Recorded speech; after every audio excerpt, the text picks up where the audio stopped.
எந்த விஷயத்திற்கு நான் நோ சொல்வது, எந்த விஷயத்திற்கு நான் எஸ் சொல்வது, உங்கள் அத்தனை பேரையும் பார்த்து சொல்கிறேன் பல நேரங்கள்ல. இது நம்மள ரொம்ப படுத்துதியா, ரொம்ப படுத்துது. எங்க படுத்துதுன்னு சொல்லவா? ரொம்ப இது ஆளுமை செய்யற இடம் எதுன்னு சொல்லவா? ஒரு பையன் சொல்றான், கள்ளக்குறிச்சியில என்கிட்ட கேட்கறான், ரீல்ஸ் பாக்குறதுக்கு மேடம் 7ஆம் கிளாஸ்ங்க, ரீல்ஸ் பாக்குறதுக்கு 1 நிமிஷம் தான் சொல்லிட்டு இப்படி பார்த்தனா, நிமிர்ந்து பார்க்கும்போது 24 மணி நேரம் ஆச்சு. கிளாஸ்க்கு போனேனா, அப்பா எவ்வளவு நேரம் ஆயிடுச்சு இன்னும் முடியலையான்னு நிமிர்ந்து பார்க்கும்போது 10 நிமிஷம் தான் போயிருக்கு. இதுல இருந்து வெளியில வரதுக்கு நான் என்ன பண்றதுன்னு எனக்கு சொல்லி கொடுங்கிறான். இப்ப நான் அவனுக்கு என்னன்னு சொல்றது? உங்க எல்லாருக்குமே சொல்லவா? ஒரு வேலையில இருந்து ஆரம்பிப்போம்.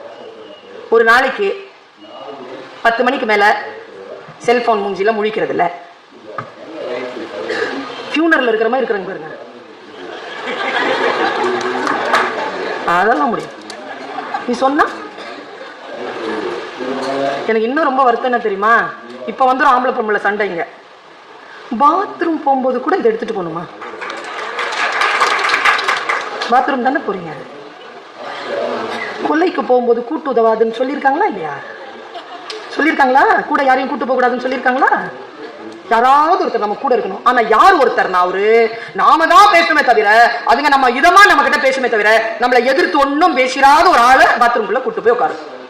அப்ப சண்டை தொடங்கி வைக்கவா? ஏன் ஆம்பளைங்க உடனே வந்து இதை எடுத்துட்டு பாத்ரூம் போறாங்க சொல்லுங்க பாப்போம். ஒருவேளை வைஃப்க்கு பாஸ்வேர்ட் தெரிஞ்சு அந்த 5 நிமிட்ஸ் ஒரு பொண்ணு ஆக்சிடென்ட் ஆகி கிடக்குதுங்க, கையெல்லாம் இப்படி ஆயிடுச்சு, ரத்தம் வடியுது.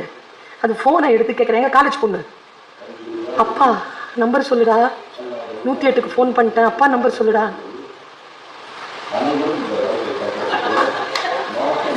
பாஸ்வேர்ட் சொல்ல மாட்டேங்குதுங்க.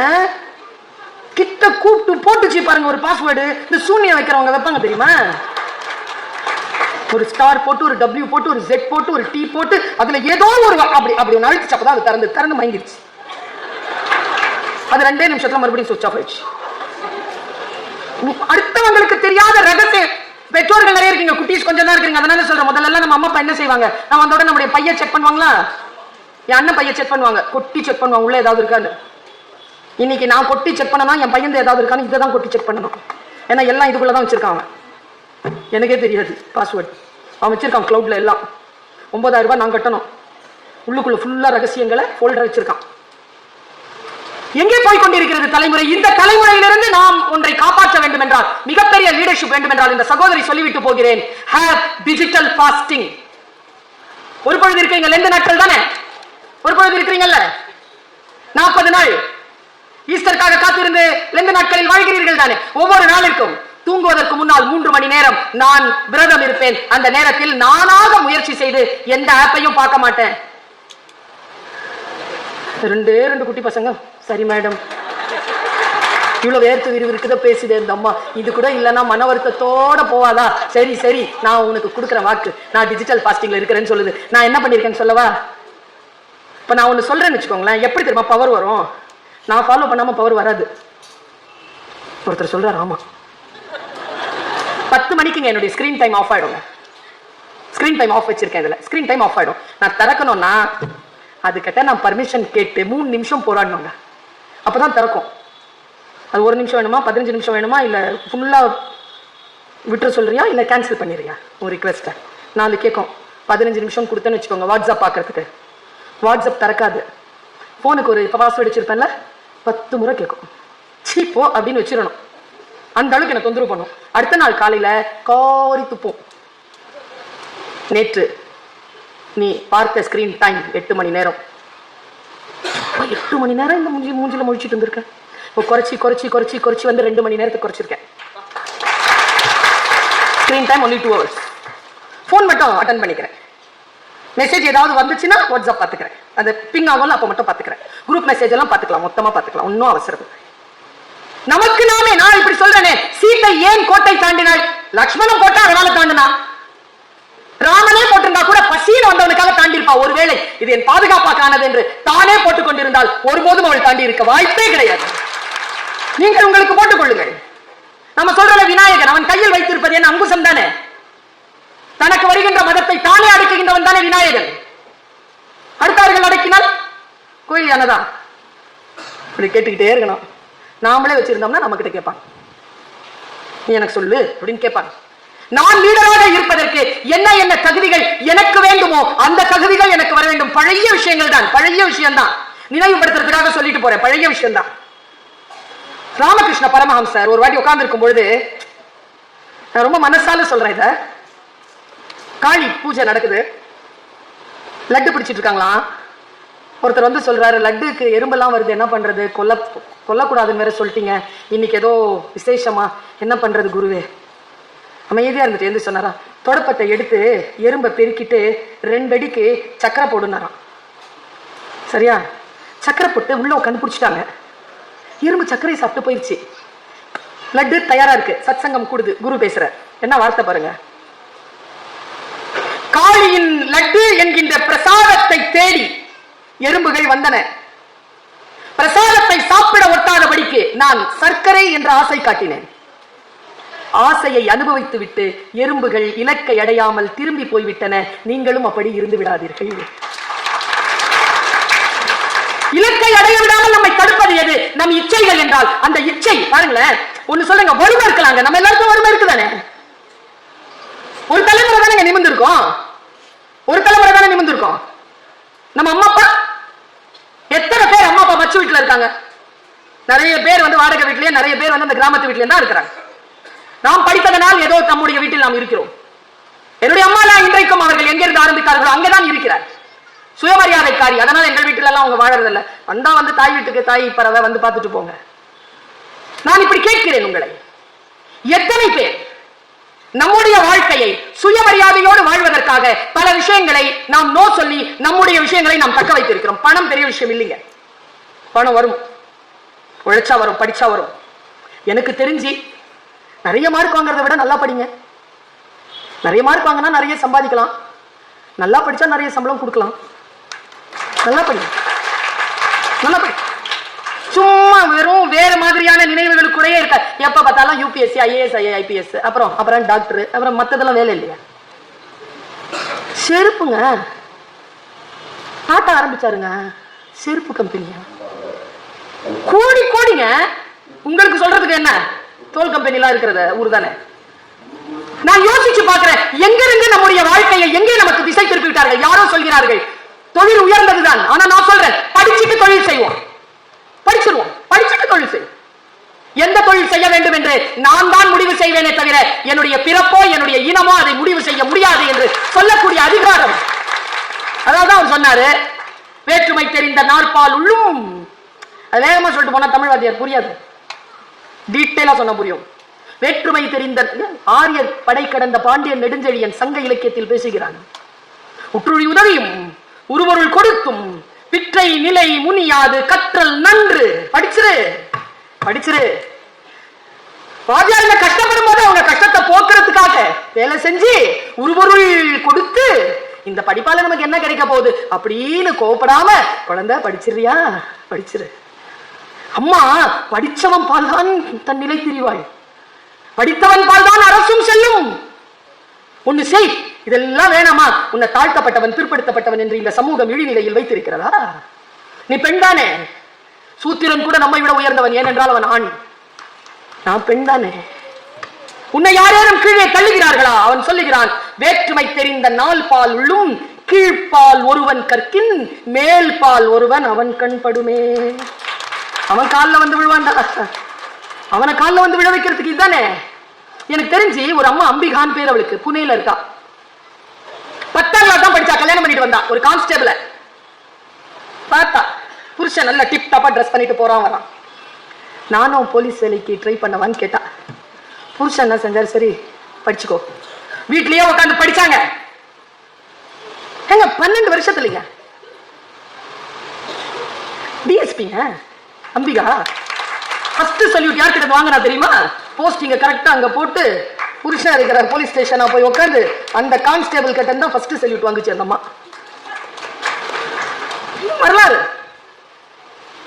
வேற்றுமை தெரிந்த நால்பால் உள்ளும் கீழ்பால் ஒருவன் கற்கின் மேல்பால் ஒருவன் அவன் கண் படுமே. அதனால் கற்க வேண்டும். உங்களுக்கு லீடர்ஷிப் வேணும்னா படிச்சிருங்க. நான் இப்படி சொல்றேன்.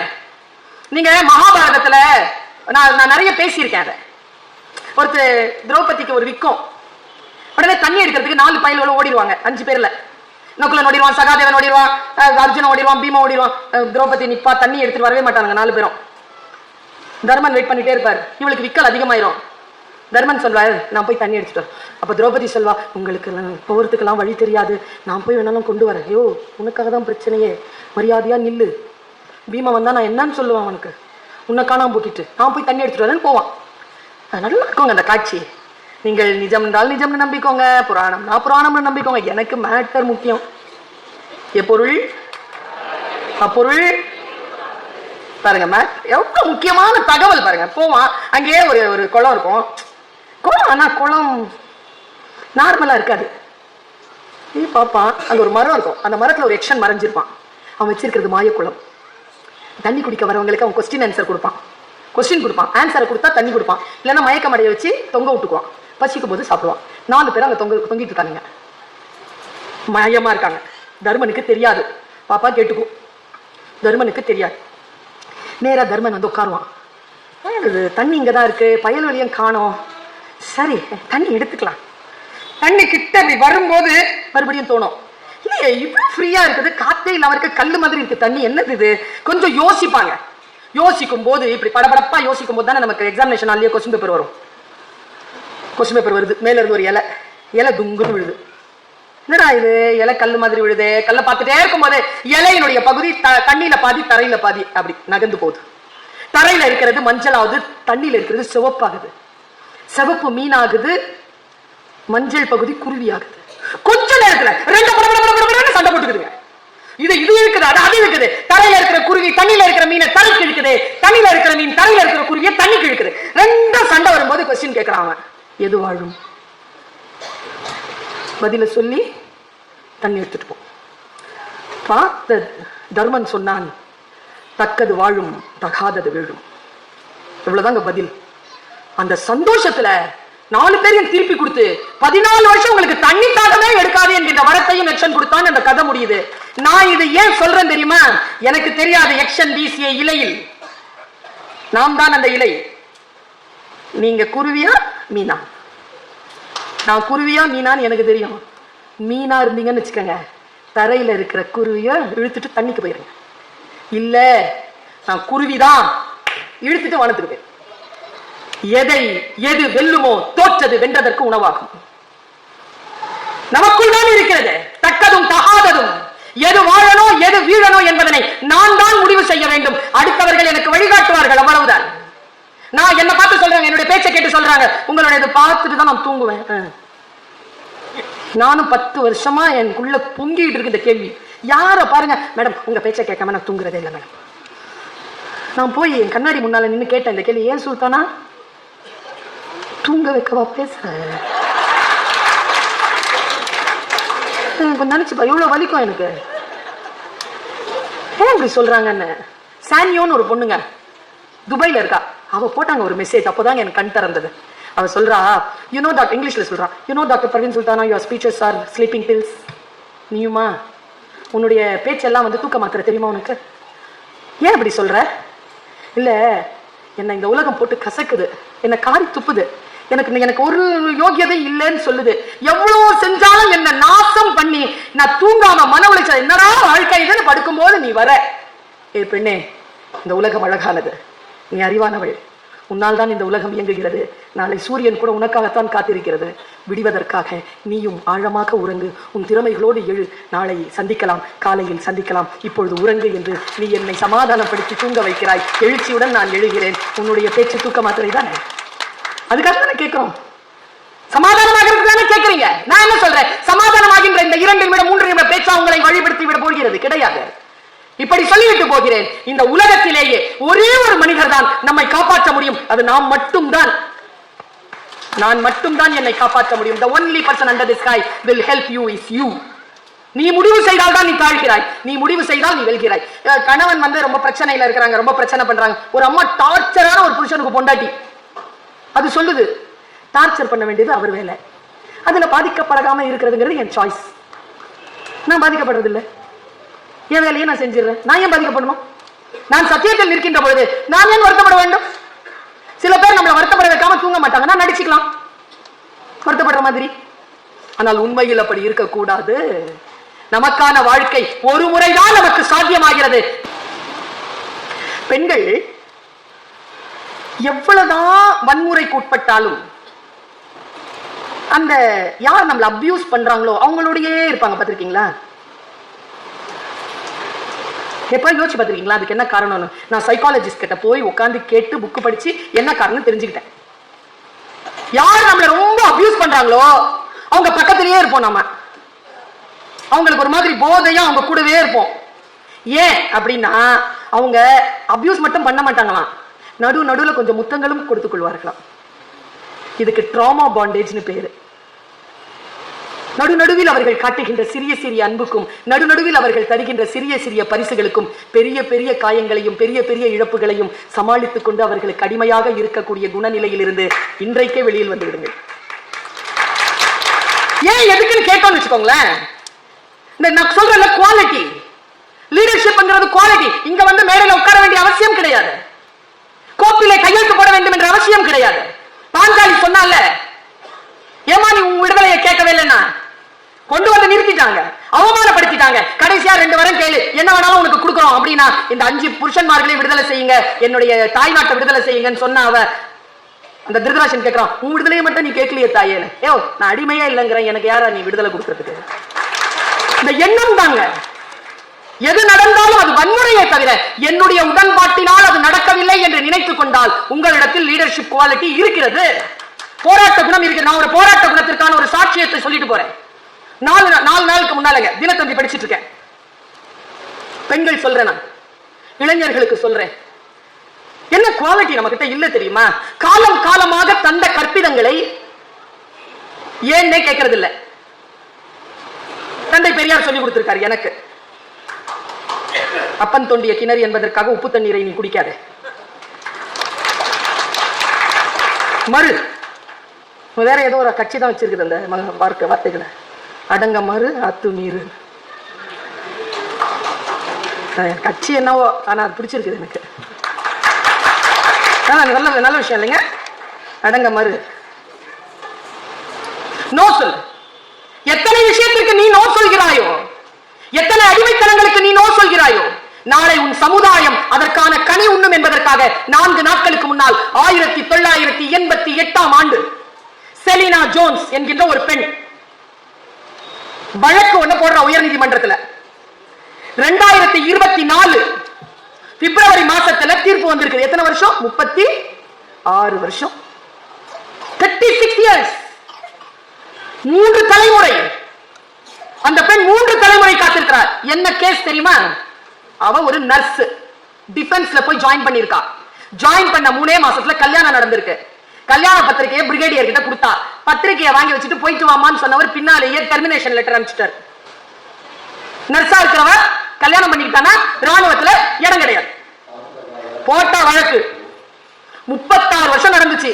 உயர் நீதிமன்றம் என்ன தீர்ப்பு சொல்லி இருக்கு தெரியுமா? ஒரு பெண்ணிற்கான வேலைக்கும் அவள் திருமணத்திற்கும் தொடர்பு கிடையாது. அந்த டிஃபென்ஸ் இந்த பெண்ணுக்கு 60 லட்சம் ரூபாயை ஒரே பேமெண்டா கொடுக்கணும் அப்படின்னு சொல்லிட்டு போயிடுச்சு. நான் பெருமைப்படவா துக்கப்படவா? ஒரு குடிமகளா பெருமைப்படுறேன், ஒரு பெண்ணா துக்கப்படுறேன். அவ 36 வருஷம் போச்சு இல்ல, அவ அதுல இருந்து ஒரு சிங்கிள் டீ குடிக்க முடியுமா? இப்போ எல்லாம் பேரம் பேத்திங்க எடுத்துட்டு போயிருவாங்க. அவ முதிய நிலையில் இருப்பாள். இப்போ 88 வயசுல 1988ல 20 வயசுல இருந்தவ இப்ப என்ன வயதில் இருப்பாள்? அவளுக்கான வயது போனது. ஆனால் நீதிக்காக அந்த செலினா ஜோன்ஸ் போராடினால இந்த இடத்தில் பர்வீன் சுல்தானா அவளுக்கு ஒரு சல்யூட் கொடுக்கிறேன். ஐ சல்யூட். போராடி பெறுங்கள். நம்முடைய உரிமை என்பது போராட்டத்தில் தான் வந்தது. நான் இப்படி சொல்லுவேன், பல இடங்கள்ல சொல்லுவேன். இந்த மேடையில அந்த மேடம் உட்கார்ந்திருக்காங்க, பேராசிரியர் உட்கார்ந்திருக்காங்க, வட்டாட்சியர் உட்கார்ந்திருக்காங்க, மேடம் உட்கார்ந்திருக்காங்க, ஆண்களும் உட்கார்ந்திருக்காங்க. இந்த ஆண்களுக்கும் பெண்களுக்குமான வித்தியாசம் என்ன தெரியுமா? இவங்கெல்லாம் ஒரு 30-40 வருஷம் உழைச்சிருந்தா இந்த சீட் கிடைச்சிரும் அவங்களுக்கு. நாங்க இங்க உட்காரத்துக்கு பின்னால 1000 வருஷம் போராட்டம் இருக்கேன். 1000 ஆண்டுகள் போராட்டத்துக்கு பிறகு எங்களுக்கு கிடைத்தது. கிடைச்சிருச்சா? சாதாரணமா கிடைச்சிருச்சா? இதெல்லாம் படிப்பெல்லாம் சாதாரணமா கிடைச்சிருச்சா? பேச்சுரிமை சாதாரணமா கிடைச்சிருச்சா? இது கிடைத்தவற்றை விட்டுவிடாமல் தக்க வைத்துக் கொள்வதற்கான வழி என்ன? இந்த லீடர்ஷிப்பை நான் எப்படி அடுத்த தலைமுறைக்கு கடத்துவது? ஒரு ஊர்ல ஒரு காட்டுல ஒரு கழுதை இருந்துச்சான். கழுதை, டாங்கி. அந்த கழுதைக்கு வயிறு நிறைஞ்சிருச்சு. சில கழுதைகளுக்கு வயிறு நிறைஞ்சா திமிர் வந்துடும். அதுக்கும் திமிர் வந்துருச்சு. திமிரோட நடந்துச்சு.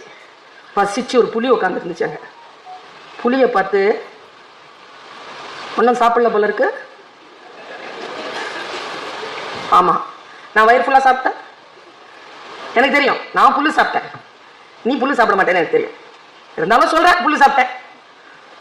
பல்ல கடிச்சுக்கிட்டே புலி சொல்லிச்சு, நான் புல்லு சாப்பிட மாட்டேன், ஆனா புல்லு சாப்பிட்றவங்களை சாப்பிடுவோம், போயிரு மரியாதையா. தன்னை இன்சல்ட் பண்ணிருச்சா புலி அப்படின்னு நினைக்குது கழுதை. எப்படியாவது புலி ஏதாவது சிக்கல்ல மாட்டணும். இல்ல, உங்ககிட்ட ஒரு டவுட் கேட்கறேன்.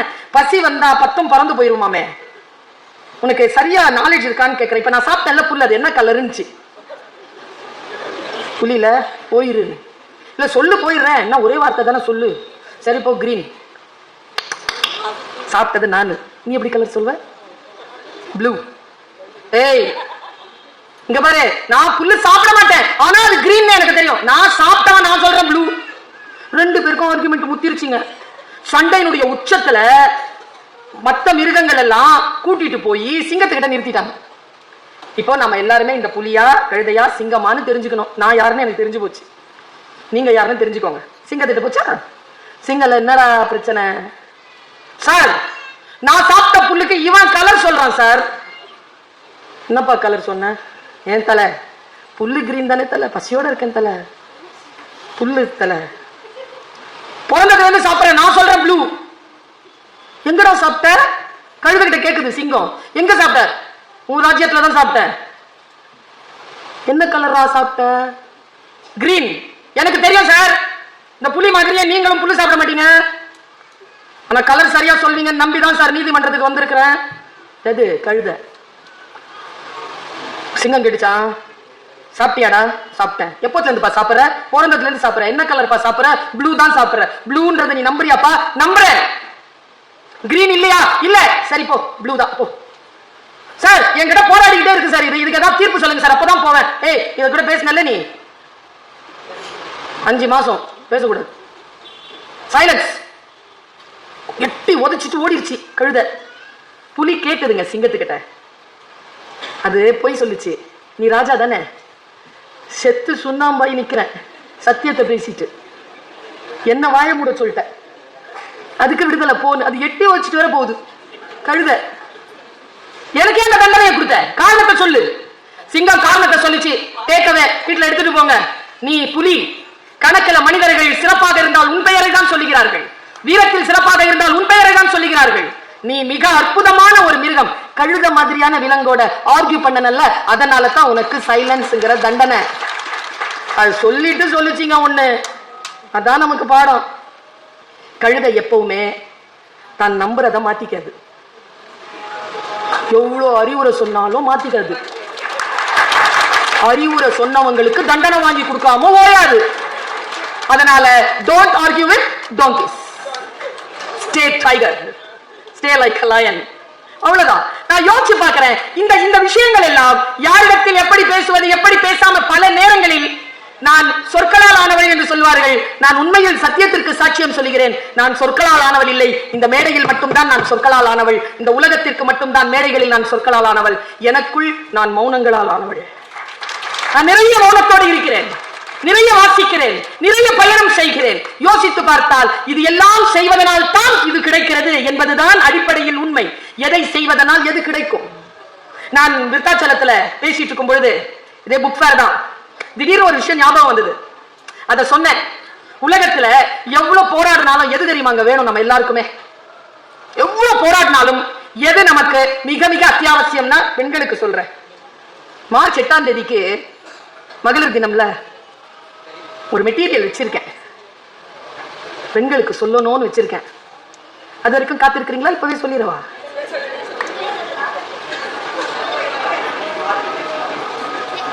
உங்களுக்கெல்லாம் அகேன்ஸ்ட் ஆனதுதான்.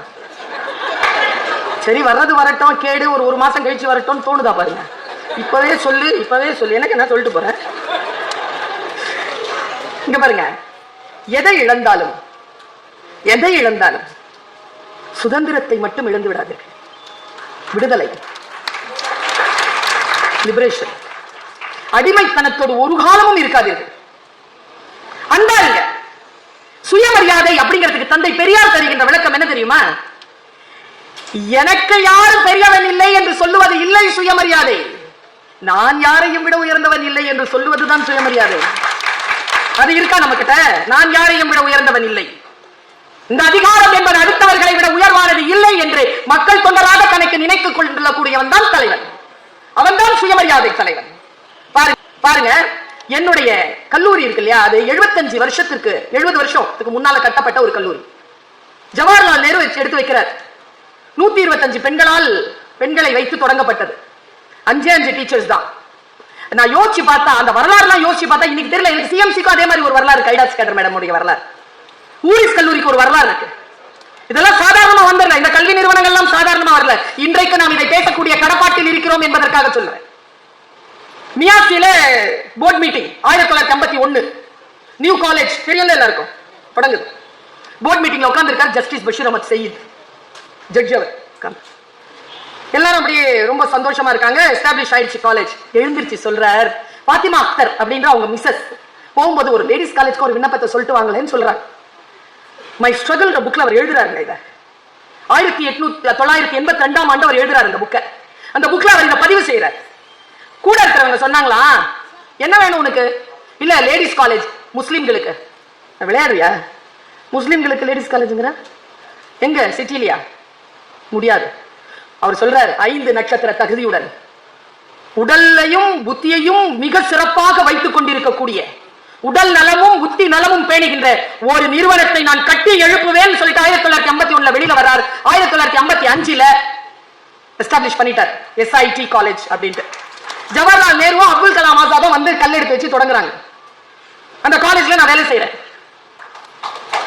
எங்களுக்கு ஒரு தலைவர் வந்து சேர்ந்து இருக்கிறார். இப்போ அவர் வந்து கொஞ்சம் பல காலம் ஆச்சு. அவர் யாருன்னா, பாருங்களேன், நமக்கு வரலாறு நம்ம தெரிஞ்சுக்கணும். உங்க வீட்லயே அந்த வரலாறு இருக்கும், தெரியணுமே.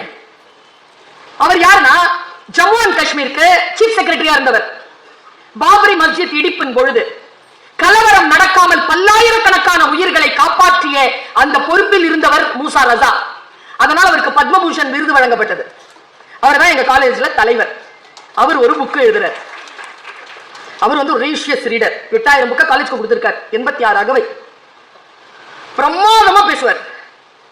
நான் ரொம்ப கவனிப்பேன், பேச்ச ரொம்ப கவனிப்பேன். பாருங்க, அவர் ஒரு விஷயம் சொல்றார், உங்களுக்கு புரியுதா பாருங்க. புரிஞ்சிருச்சுன்னா கொடுத்து வச்சவங்க நீங்க. புரியணும்.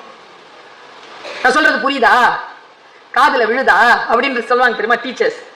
ஐயோ புரியுதா அப்படின்னா எஸ் மிஸ் நான் எல்லாம் இன்னொன்னு சொன்னா மறுபடியும் கிளாஸ் எடுக்க ஆரம்பிச்சிருவாங்க.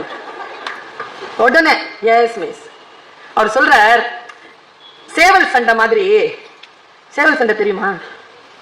ஒரு படம் கூட வந்தது, அதான் நான் பார்த்தேன். குரல் எங்க இருந்து வருதுன்னு கேட்டுதான். இப்ப இஸ்ரோன்னு ஒண்ணு இருக்குல்ல குட்டி பையா, அதுக்கான இயக்குனர் பேர் என்ன கண்ணு? லியோ படம் பத்தியா? அந்த இயக்குனர் பேர் நான் உனக்கு சொல்றேன். லியோ பட இயக்குனர், ஜெயிலர் பட இயக்குனர், இப்ப வந்திருக்கக்கூடிய எல்லா முன்னணி நட்சத்திரங்களுடைய பட இயக்குனர் பேரெல்லாம் நம்ம தெரிஞ்சு வச்சுக்கிட்டோம்னா அவங்க நிறைய சம்பாதிப்பாங்க.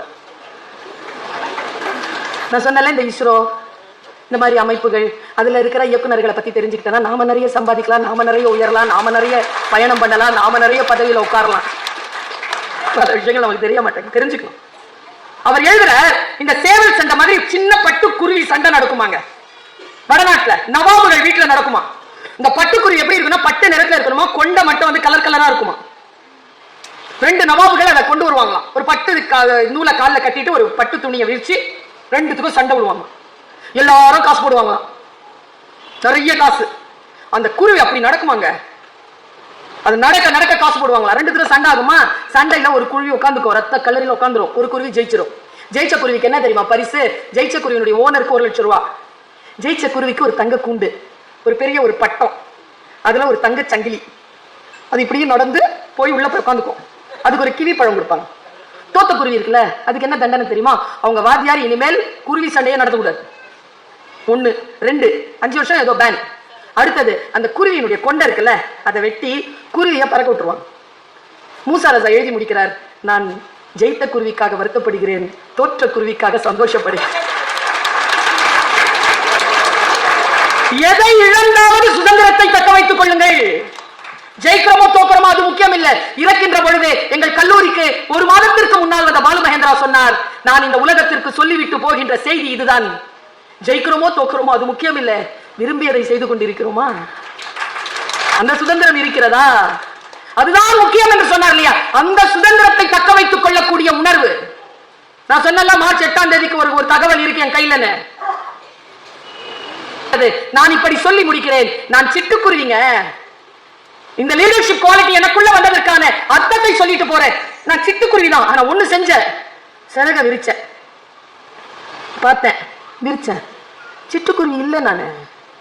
இந்த பெருசா பறக்கு எது சிறகு இருக்கு, நான் ராஜாளி.